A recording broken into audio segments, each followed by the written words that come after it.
أفمن اتبع رضوان الله كمن باء بسخط من الله ومأواه جهنم وبئس المصير هم درجات عند الله والله بصير بما يعملون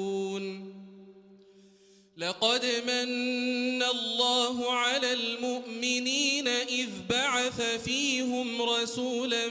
من أنفسهم يتلو عليهم آياته ويزكيهم ويعلمهم الكتاب والحكمة وإن كانوا من قبل لفي ضلال مبين أولما أصابتكم مصيبة